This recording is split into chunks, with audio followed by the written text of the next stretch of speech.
y estos elementos inorgánicos habíamos dicho que estaban organizados en unidades cristalinas, llamadas cristales de Grossi a Paquita, en donde los elementos inorgánicos tienen una ubicación.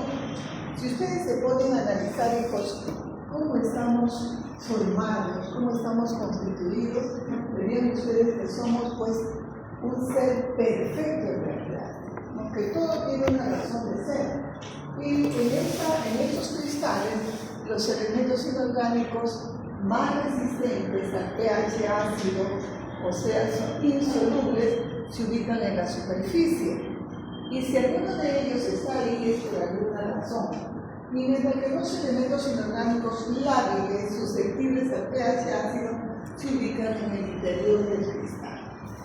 Como es el caso, por ejemplo, del calcio, habíamos dicho, a ver si pagamos porque no se nota nada. Habíamos dicho que el calcio se ubicaba en la superficie. Igualito.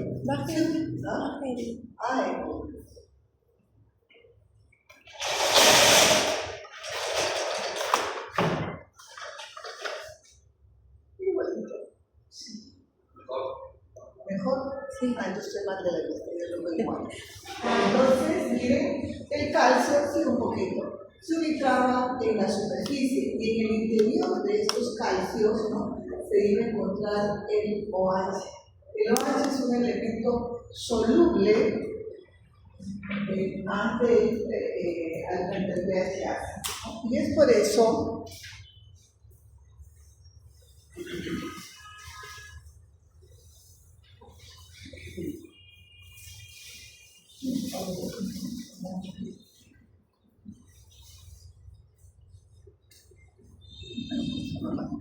entonces decíamos, tenemos aquí la superficie del esmalte, y ustedes saben que la superficie del esmalte tiene prismas, ¿o no? Sí. No, el esmalte es aprismático, de tal manera que los cristales se van a ubicar en la superficie del esmalte. Están así. Y como estamos diciendo, el calcio se ubica en la superficie del cristal y entre ellos formando figuras triangulares en cuyo interior se encuentra el OH.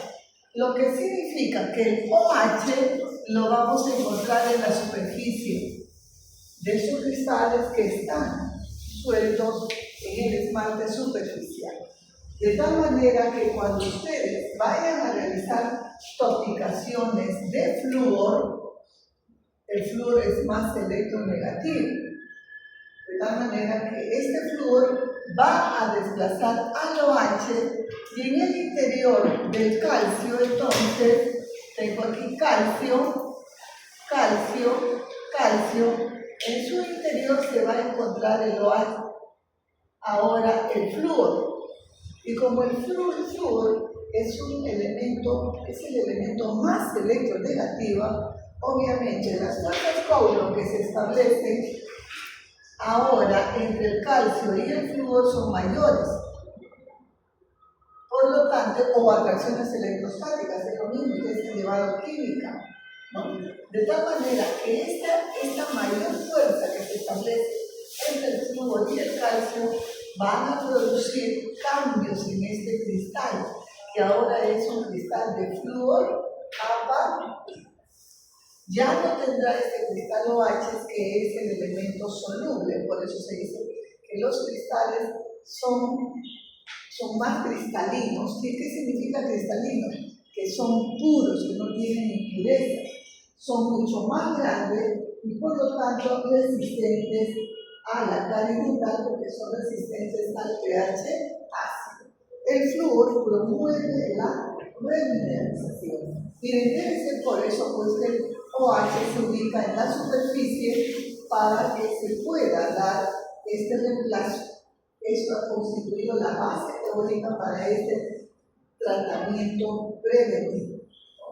Entonces, miren, la acción del flúor sobre el cristal de hidroxapatita, este es el cristal de hidroxiapatita, el Ca10PO4, o PO46, F2, sería el cristal de fluorapatita, disminuye la solubilidad. ¿Qué significa? Que va a ser más resistente al pH ácido. ¿Por qué? Porque aumenta su pureza, ya no tiene impurezas y promueve la remineralización. Por eso es que el flúor se utiliza como una medida preventiva. Aquí, para ver las propiedades físicas algunas, hemos dicho el grosor, que no es igual en un mismo diente, en toda la superficie de ese diente, no es igual el grosor del esmalte.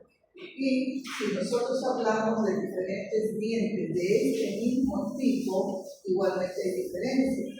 Y si hablamos comparamos entre tipos de dentición, vale decir dientes temporales y permanentes, podemos deducir que los dientes permanentes tendrán un mayor grosor de esmalte. Ahora quiero que utilices una bromita. ¿Por qué los dientes permanentes tendrán mayor grosor de esmalte? Porque están mayor tiempo en nuestro tiempo de vida. Mayor tiempo de vida. Hay dientes temporales que no se exfolian, o sea, no se caen, y pueden permanecer durante toda la vida. Para tener más resistencia. A ver, ¿por qué? A ver, pero ¿y su participación? ¿Por qué? Oiga, de bueno que están ahí levantando la mano y ustedes no lo interpretan. Por el tiempo de formación que tienen los dientes permanentes. Recuerden que los dientes permanentes, cuando empiezan a formarse, miren, no me piquen en hacer un examen que integre todo. ¿Eh? ¿Cuándo empieza? ¿A las 6 semanas? A los 6 años empiezan a formarse. A las 14 semanas. Obviamente no todos los dientes, porque en el estadio de campana inicial del diente temporal se formaba la lámina sucesional. Miren, ese es el tipo de examen que debería hacer para que puedan integrar todos los conocimientos. Justamente ayer estábamos hablando, estuve en una capacitación de evaluación por competencia. Y yo soy la primera en faltar a ese objetivo, porque no estoy haciendo lo que ahorita estoy haciendo. Uno es competente cuando puede solucionar todos los problemas. Por eso que yo digo que hay que desarrollar habilidades de inglés, habilidades de integración, de análisis, de deducción, porque ahorita la pregunta que les he hecho, ¿cuándo empiezan a formarse los dientes permanentes? Hemos hecho génesis a la lámina sucesional de la original diente permanente. Entonces, desde la 14ª semana. ¿Y cuándo empiezan a evolucionar? Por ejemplo, los que inician su formación a la 14ª serían los incisivos. La tercera molar inicia su formación a los 5 años. ¿Y cuándo erupciona la tercera molar? A los 18 o 25 años. Entonces, ¿cuántos años de formación ha tenido? El incisivo, ¿cuándo empieza? La 14ª semana. ¿Cuándo erupciona? 6 años. ¿Cuánto tiempo ha tenido? 6 años. Y un diente temporal, ¿cuándo inició? 6 semanas. ¿Cuándo erupcionó? 6 meses. Entonces, de ahí, por eso mismo, por el tiempo de formación, es que los dientes permanentes tienen mayor grosor en sus estructuras. Y la radiopacidad dentro del grado de mineralización, miren el esmalte, comparen con la dentina becaria, la dentina aquí y la pulpa, ¿no? Cuanto menos mineralizado es la de lúcido, cuanto más, o sea, color negro, digamos así. No es totalmente negro, ¿no? Pero bueno, y cuanto más mineralizado es la de opaco, o sea, se ve de color blanqueo.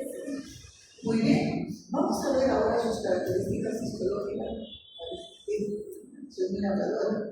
Entonces, aquí tenemos el límite amelodendrinario, que no es una superficie completamente lisa, pero entiendan, hijos, tampoco hay una goma una goma que pegue al esmalte y la retina. Porque yo ameloplasto, secreté mi esmalte sobre esa membrana basal, que luego fue la lámina preformativa y luego el límite ameloretinario. Igualmente el odontoblasto secretó debajo de esa membrana preformativa. No hay una goma, pero ¿cómo es que se retiene? Porque miren la membrana del límite amelo basal al límite ameloretinario es una estructura ondulante. ¿Y por qué? Miren cómo encaja esmalte, dentina. Porque por el tiempo, por las gracias a la odontogénesis, ¿qué se secreta primero? La dentina, es cierto. Luego se secreta el esmalte. Pero ¿quién inicia primero su mineralización? El esmalte. Porque el ameloblasto, ni bien secreta el esmalte, inmediatamente se mineraliza. ¿Y sobre quién es depositada? Sobre una dentina que para mineralizarse su matriz necesitaba madurar. Es como que ustedes preparan una gelatina y todavía no ha terminado de cuajar, está medio cuajar, y ustedes le colocan una fruta. ¿Qué pasa con esa fruta? ¿Ah? ¿Qué pasa con esa fruta? ¿Qué pasa con esa fruta ahí? Ni conoce la cocina, salvo para comer. A ver, ¿tiene idea? ¡Uy, pobrecito del hombre que se case con usted! ¿Qué pasará? Se va a hundir, va a tratar de hundir, ¿verdad? Igualmente sucede. La matriz dentinaria está en proceso de maduración, el esmalte ya se mineraliza inmediatamente y se introduce, digamos así, por eso es que forma esta interdigitación. Es una unión mecánica, pero unión, ¿no? Y eso es lo que retiene al esmalte y la dentina. Muy bien, hay estructuras primarias, principales y estructuras secundarias. Las estructuras principales, ¿no?, del esmalte son los prismas del esmalte. Esta rayita que ustedes ya lo han visto, es más fácil ver, miren, hacia el esmalte superficial, pero este prisma del esmalte recorre todo el esmalte. Observen, miren ustedes, ¿no? Miren aquí, y tiene un recorrido ondulante. ¿Quién determina la presencia de estos prismas? ¿Habíamos dicho? Camila.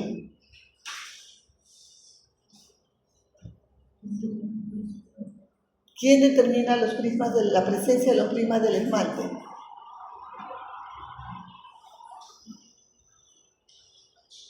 Era cuando no podían irse por abajo y ¿Cómo se llama? Los procesos de Doppler. Pero aquí yo soy un ameloblasto, aquí hay otro ameloblasto, aquí hay otro ameloblasto, y todos están secretando su matriz, están juntos. Por eso es que el ameloblasto tiene un recorrido ondulante, por eso es que los prismas van a tener también un recorrido ondulante. Por eso es que no podemos observar toda la longitud del prisma y veremos un pedazo por aquí, otro por aquí, otro por aquí. Por eso no se ve de forma continua, ¿no? Aquí tenemos, miren, los procesos de Doppler, que determina una forma diferente de secretar la matriz de esmalte. Por eso si ustedes leen, hablan, ¿no?, que los prismas son como bolsas que contienen, pero no tienen una pared, son como bolsas que contienen a los cristales, porque cada uno de estos prismas contiene al material orgánico, a la materia de esmalte, y aquí se va a mineralizar. Entonces, miren ustedes, esto obviamente a mucho más aumento, los prismas del esmalte, o varillas del esmalte también le llaman. Aquí tenemos el esmalte prismático, el esmalte superficial y también adyacente al límite amelodentil. Ahorita se me ocurre hacer otra pregunta. ¿Creen ustedes que yo tengo y esmalte arismático superficial.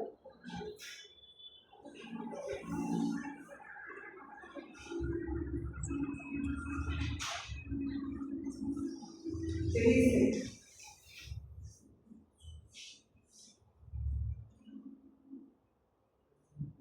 Sebastián. ¿Ah? No, porque el esmalte se va desgastando, los dientes se van. Hay una adición fisiológica, ¿no? Entonces, miren, cada varilla o prisma del esmalte es independiente de la otra. Por eso aquí hay un espacio interprismático, porque esta zona es menos mineralizada. Recuerden ustedes la verdad que me limitan el nivel de la densidad. Digo, ¿para qué me gasto en hablar así? Pero no puedo. Recuerden que el agua, y eso que no les he hablado, tenemos agua que se une al cristal, ¿no? Y forma una vaina de hidratación. Entonces aquí este cristal tiene agua, el otro tiene agua, y es una zona no mineralizada. El componente orgánico, las proteínas, igualmente se incorporan en la superficie del cristal. Yo tengo mis proteínas, mi prisma que está al costado, el otro prisma tiene proteínas, por eso es que estos constituyen estas zonas menos mineralizadas, los espacios interprismáticos. Y bueno, sí, ya que hablé de esto, entonces esto es la vaina de hidratación. Por aquí, ¿para qué sirve esta vaina de hidratación? Porque aquí están suspendidas, se movilizan los elementos inorgánicos que provienen de la cavidad oral, ¿no? Porque a la saliva tenemos elementos inorgánicos, y también provienen cuando este cristal se desmineraliza.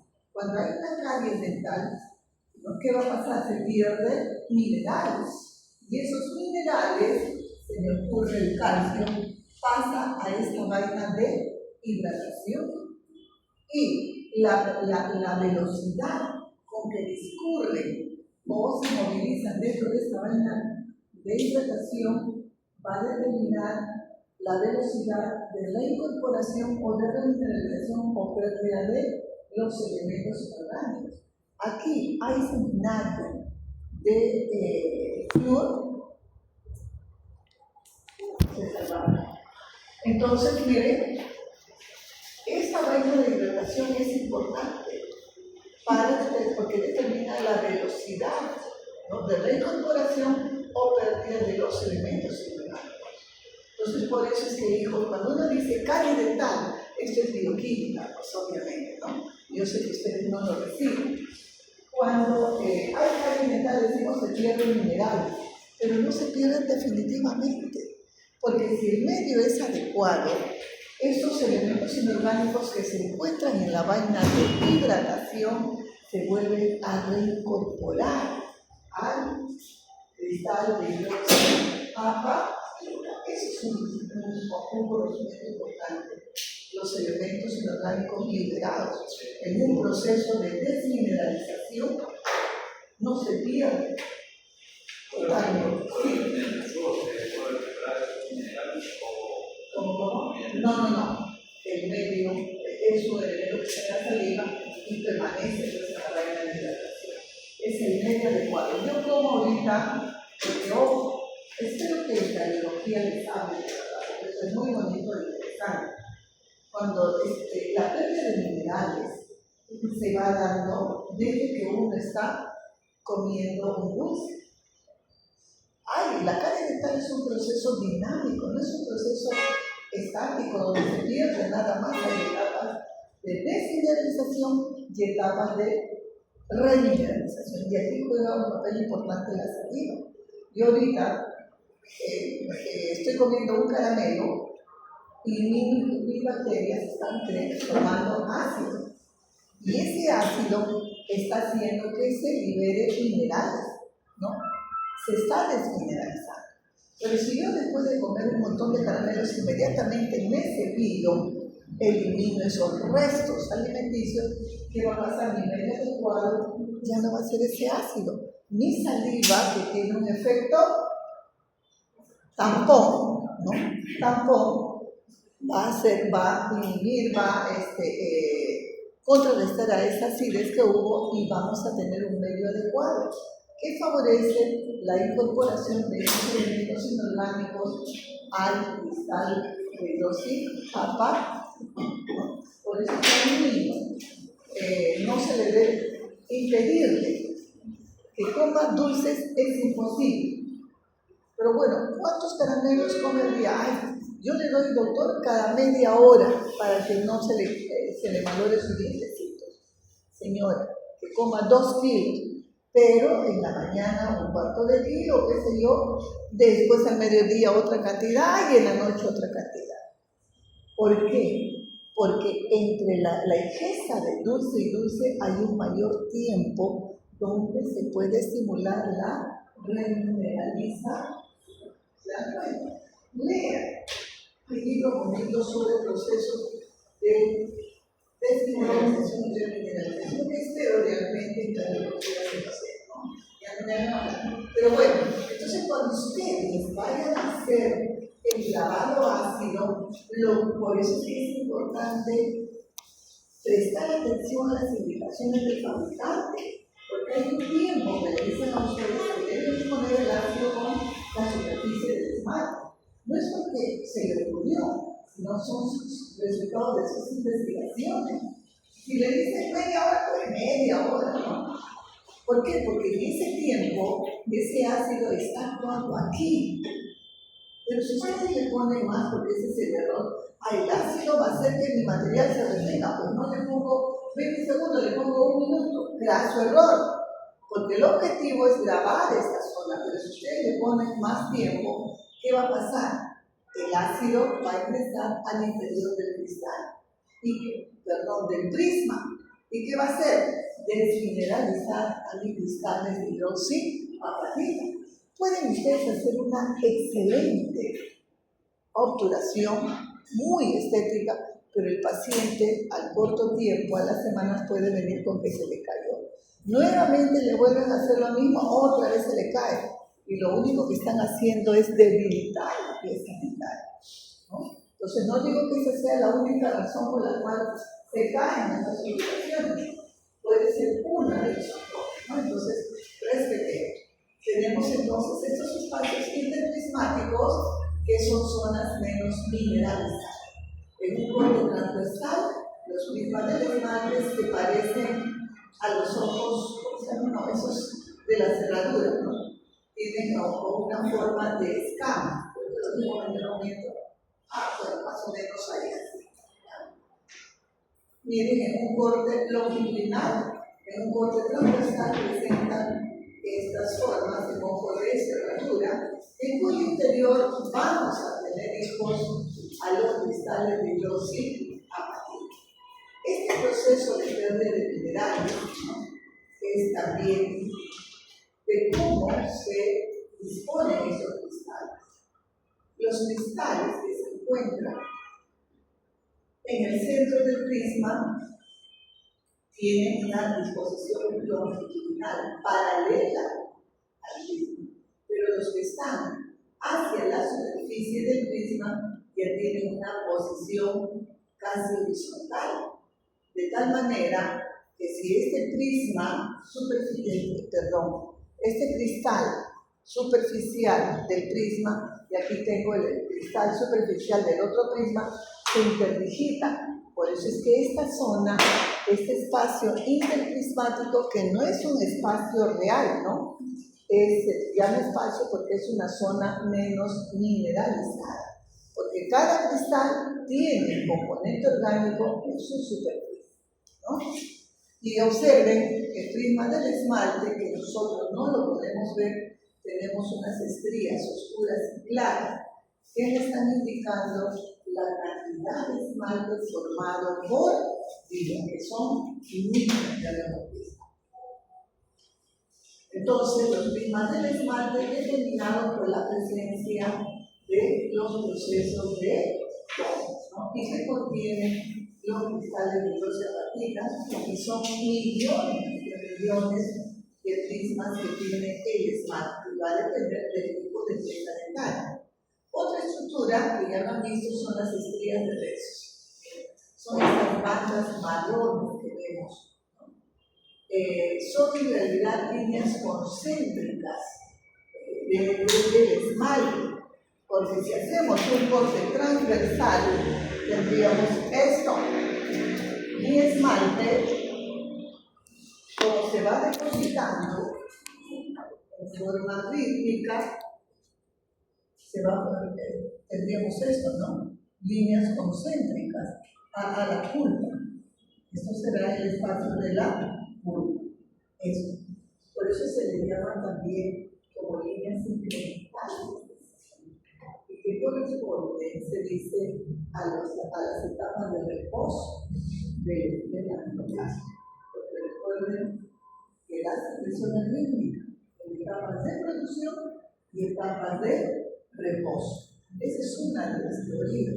Pero hay una teoría que personalmente me agrada más, que dice que la presencia de estas estrías de Rexus es consecuencia de la fuente, ¿no? De cómo se da la fuente de nutrición. No sé qué les he puesto. Bueno, la fuente de nutrición. ¿Y eso es sustentado en qué? ¿Cuál es la fuente de nutrición? El calcio es la nutrición. En un diente temporal, ¿cuál es la fuente? ¿Quién trae ese calcio? La sangre. El calcio viene de la mamá, durante esta etapa intrauterina. A ese bebé no le importa si la mamá tiene calcio o no tiene calcio, simplemente pierde su calcio la mamá porque le tiene que dárselo al bebé y se lo da a través de la sangre. Y la sangre está recorriendo permanentemente, en forma continua, por el cuerpo del bebé, de tal manera que el calcio llega a ese diente temporal en forma continua y permanente. Pero ya cuando nace, la fuente de calcio para ese bebé, ¿por dónde ingresa ahora? Claro, vía oral. ¿Y el bebé está con la leche ahí todo el día? No, ya son cada 2 horas, 4 horas, qué sé yo, y va a depender de esto. Si esa leche que le da tiene una buena concentración de calcio o no. La gente humilde a veces le da solamente hasta cocoa. Yo pude ver eso en los micros, porque no tengo carro, no manejo carro, y veo que la gente humilde le está dando cocoa o qué sé yo, ¿no? Y no le da leche. Entonces, pues es por eso que los dientes temporales no tienen estrías de Rexus, no tienen. Y si las tienen muy escasas. En cambio, los dientes permanentes sí tienen estrías de Rexus. ¿Por qué? Porque la fuente de calcio es discontinua, ¿no es cierto? Y no se asegura la concentración. Bien, estas entonces son, ya ustedes optan o prefieran cualquiera de las dos teorías. Pero la expresión, estas estrías de Rexus tienen una expresión en la superficie del esmalte, que son estos rodetes llamados periquematídeos o periquematídeos. Y entre ellos tenemos a la banda a la estrella de Rexus, que corresponde al surco interperiquemático. Y esto lo podemos ver nosotros en el diente. Miren, en un corte microscópico, los periquematíes son rodetes, como pueden ver, separados por estos surcos interperiquemáticos. ¿Cuándo lo pueden ver bien? Estos son los periquematíes. O sea, es normal encontrarlo en el tercio cervical. Y esto lo van a poder observar cuando el diente recién, o sea, es el diente recién erosionado. No, obviamente a la hora y ya después desaparece, no. En un diente joven, recién erosionado, ustedes hacen incidir la luz, su lámpara, sobre el diente y van a ver esos rodetes que son los periquematídeos. Obviamente, si ustedes ven ahorita, si ustedes se ven, ya no vamos a observar estos periquematiles. ¿Por qué será? Piensen.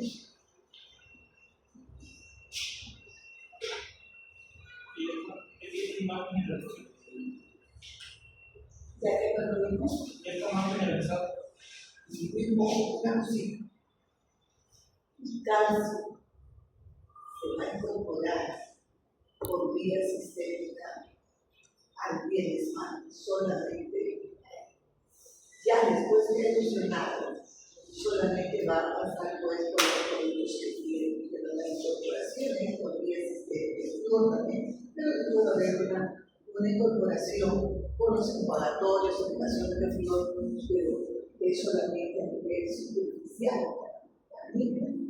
¿Por qué no veremos estos rodetes? Por el cepillado. ¿Cierto? El cepillado va alisando los rodetes y ya no lo vamos a observar. Entonces, estos son los periquemas. Obviamente, vienen aquí casi todo el diente. Es muy probable que este pacientito pues, tuvo realmente una nutrición no muy deficiente, ¿no? Y un esmalte que lo vemos así, único blanco, es un esmalte menos mineralizado. Sin embargo, pretendemos nosotros tener un diente blanco, por eso el reblanqueamiento, ¿no? En cambio, un diente bien mineralizado, hay gente joven que tiene el diente medio amarillento, significa que está bien mineralizado. Dígame. Profesora, y los padres tratamientos que hacen del blanqueamiento dental, desmineralizando el diente. Claro, hay una reacción, ¿no? Ya me iban a hablar. Ya no me van a hablar. Hay una desmineralización, una reacción que libera elementos inorgánicos, ¿no? Por eso es que cuando se abusa del blanqueamiento, al final terminamos con sensibilidad. Hay sensibilidad dental. Tendremos el diente blanco, pero hay sensibilidad, entonces yo no sé cuál es el beneficio en realidad, ¿no? Esa es la razón por la cual, miren, los dientes de personas mayores también vamos a presentar un diente amarillento, porque con la edad se va incorporando mayor cantidad de elementos minerales, por eso se hace más el color del esmalte. El esmalte, ya hemos dicho, no tiene color, porque es translúcido. ¿Y qué es lo que deja translúcido? El color de la lente. Cuanto más translúcido es, significa que es más mineralizado. Y vamos a tener un diente, pues, cremoso, amarillento, qué sé yo, ¿no? Pero cuanto más blanco es un diente, un esmalte, ese esmalte no está bien mineralizado, ¿ya? Entonces, los periquematíes es la expresión de las estrellas de Rhesus y ojo, los dientes temporales no presentan en consecuencia periquematíes. Otra estructura histológica son los usos característicos, ¿no? Que, ojo, no es que penetra, son fibrillas de tomes, proceso ortoplástico o túbulos dentinarios que han quedado atrapados en el esmalte. ¿Y por qué quedan atrapados ya? Imagínense, esta predentina, esta gelatina, a medio cuajar, el peso del esmalte produce estas concavidades, ¿no? Esas concavidades y el prisma, la fibrilla o el túbulo que se encuentra en los extremos puede quedar atrapado. Sí, una pregunta, una duda, algún aporte.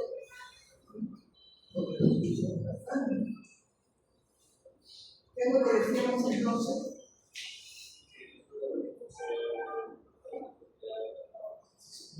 Yo le digo la respuesta.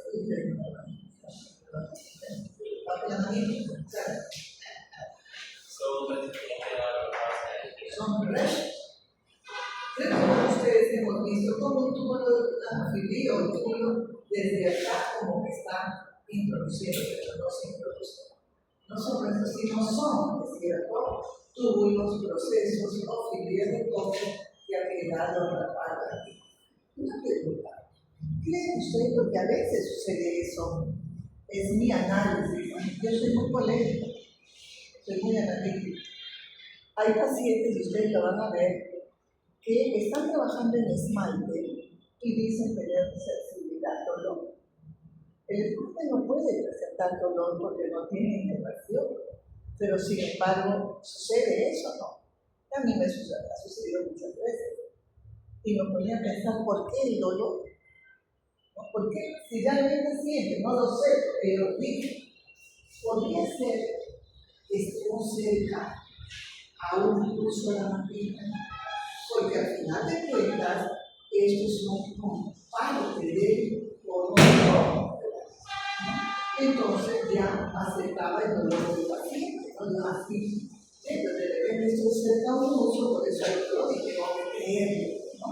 Pero podría ser, no digo que sea así. Ustedes hijos, lo que tienen que hacer es, no pueden aceptar todo lo que leen, y menos lo que digo yo como cierto, analice. Eso es una evaluación por competencia. El docente debe venir a estimularlos a analizar. Todo debe ponerlo en puesto, pero con fundamento. No, yo no estoy de acuerdo, ¿por qué? No digo nada. Eso es la educación. Eso debe ser una educación por competencia. No, no hay. Entonces, miren, eso es el uso a la ¿no? Es una estructura, parte de una célula incorporada dentro de esa estructura mineralizada. Son donde encontramos en mayor cantidad en los futuros bordes suspirios, los bordes suspirios o bordes incisales. Pero son como unos palitos, diferente a estos hijos, miren, que son los penachos de linde, que parece un manojo de hierbas o un arbolito de bonsai, que siempre lo he llamado yo. ¿A qué se debe? ¿Cuál es la causa de la formación de estos penachos de linde? Al entrecruzamiento de los prismas del esmalte. Porque hemos dicho que los prismas del esmalte tienen un recorrido ondulante, de tal manera que estos se van a superponer. Pero yo veré este prisma del esmalte no en un corte longitudinal del esmalte, tiene que ser en un corte transversal, porque en un corte transversal yo voy a ver diferentes planos donde sí se evidencia la interposición o el entrecruzamiento de esos prismas del esmalte. Por eso es que los prismas debemos observarlo en un corte transversal. Y si no me han entendido, esto es el esmalte, si yo hago un corte longitudinal, solamente estaré viéndola a ella. ¿Y yo voy a ver ese entrecruzamiento de prismas? No. Tengo que hacer un corte transversal donde este prisma está superpuesto sobre ella y ese prisma sobre el otro prisma. Solamente así puedo ver el penacho de linde.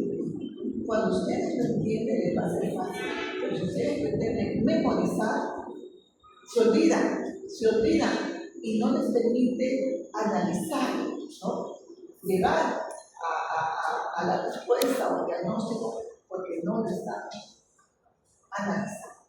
Entonces, por eso es que en un corte longitudinal no podemos ver prismas del esmalte, salvo que el corte sea grueso, porque estaré viendo varios planos en ese corte. ¿Ya? Entonces, esos son los penachos de linde. Otras son las lamelas o laminillas del esmalte.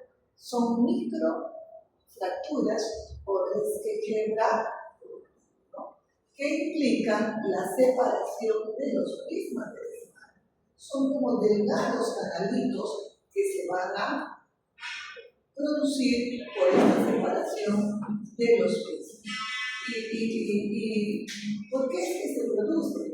Pueden producirse durante la odontogénesis o amerogénesis específicamente, durante la erupción dentaria o durante la preparación de esta muestra histológica. ¿Por qué durante la amerogénesis? Recuerden ustedes que el esmalte es de origen epitelial, por lo tanto es avascular. Es avascular. Recuerden ustedes.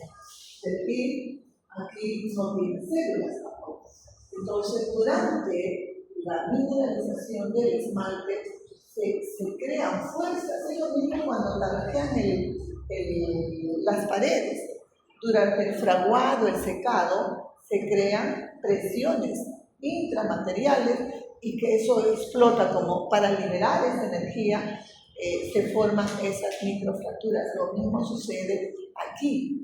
Se forman microfracturas para liberar las tensiones que se producen durante el proceso de mineralización. Y durante la erupción dentaria, ¿por qué? Porque el diente va erupcionando y al emerger a la boca puede producirse una fuerte presión, un trauma, y eso puede generar también separación de los mismos. Es como un queque que recién lo sacamos del horno, porque normalmente, yo sé, no lo he hecho, se deja el queque en el horno hasta que enfríe, ¿no? Porque si lo sacamos bruscamente, obviamente ese cambio de temperatura puede hacer que se resquebraje. O yo lo presiono y puede resquebrajarse. Lo mismo sucede cuando el dientecito está erupcionando. Y otra causa durante la preparación, como estas muestras son tan delgadas, deben medir micras, ¿no? Son tan delgaditas y al manipular puedo crear esa línea de fractura. Y al observar el microscopio voy a ver pues estas microfracturas, ¿no? Pueden ser de 3 tipos, se dice A, B y C, 1, 2 y 3. Unos que llegan solamente, se quedan en el esmalte, el 2 o el B que llega hasta el límite amelodentinario y el 3 que puede ingresar en la dentina. Este tipo 3 creo yo que es más, porque aún cuando son traumas no puede separar tanto, ¿no? Esos mismos. Se da durante la preparación de la muestra histológica. Lo normal es observar que llegue hasta el límite amelodentinario o quede a la mitad. Entonces, estas microfracturas, por lo tanto, se inician aquí y se dirigen hacia el límite amelodentinario. Y son estas laminillas las que tienen una implicancia clínica, un impacto clínico.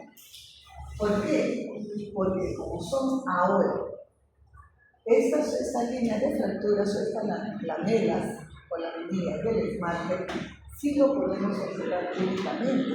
Igual cuando ustedes hacen incidir su lámpara sobre el diente, ustedes ven una línea ahí, que a veces pensamos, se me hizo el día, se me hizo la semana, fractura, aquí le tengo que hacer una corona.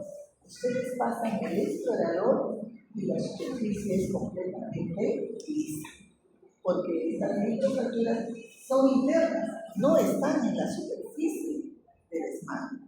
Entonces pasa y no se retiene el explorador, ¿no? Entonces es una lágrima. Uy, nos ponemos triste, pero sí hay que seguir a este paciente, que hay que tener cuidado, porque si una carie se va a iniciar cerca a la lamela o sobre la lamela, que la carie dental va a avanzar mucho más rápidamente, porque a través de estas microfracturas el ácido, las bacterias pueden avanza más rápidamente.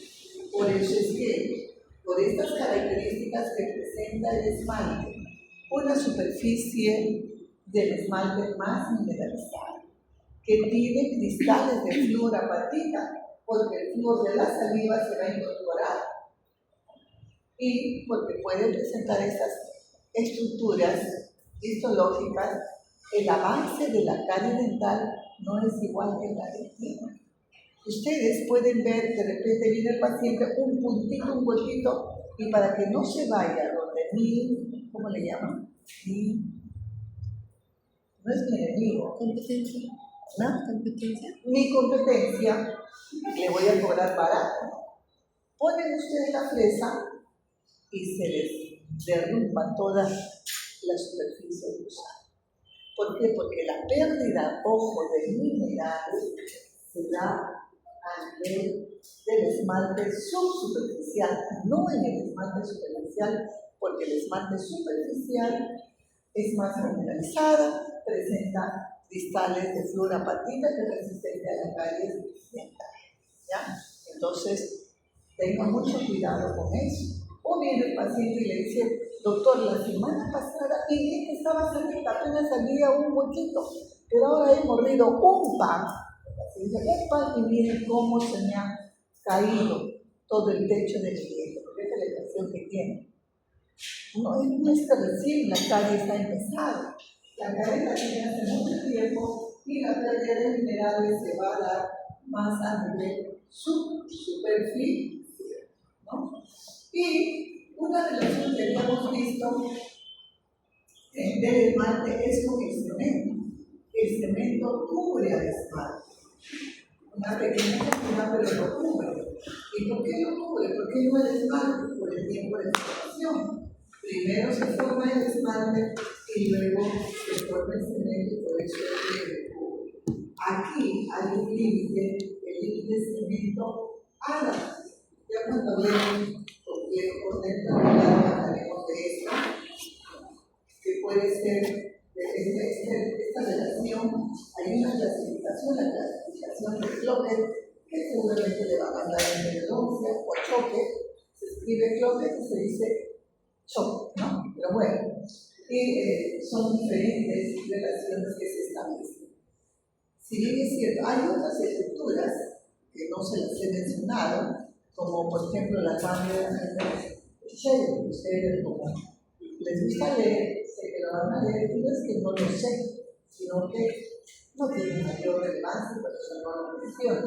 Pero por si acaso, para que se lea, las bandas delante de Shelley son como las bandas de Regius, no como las estrellas de Regius. Bandas oscuras y azonas o parazonas, ¿no? Bandas oscuras, así las tenemos, pero miren que no alcanza el esmalte superficial ni el límite anero vertical. En cambio, las estrellas de Regius van así, del límite hacia la superficie, o simplemente dan la vuelta porque son líneas. ¿Y a qué se debe estas bandas de cantes de Shelley? Es un efecto óptico, no son verdaderas estructuras electrónicas. ¿Qué significa? Que va a depender de cómo hago incidir la luz sobre esa muestra histológica. Generalmente cuando se enfoca en forma oblicua, podemos observar estas bandas de cantes de Shelley, que son, se observan mismo por la superposición también de los prismas del esmalte, ¿no? Otros es el esmalte nudoso o esmalte nodoso, le llaman a uno de ellos, ¿no?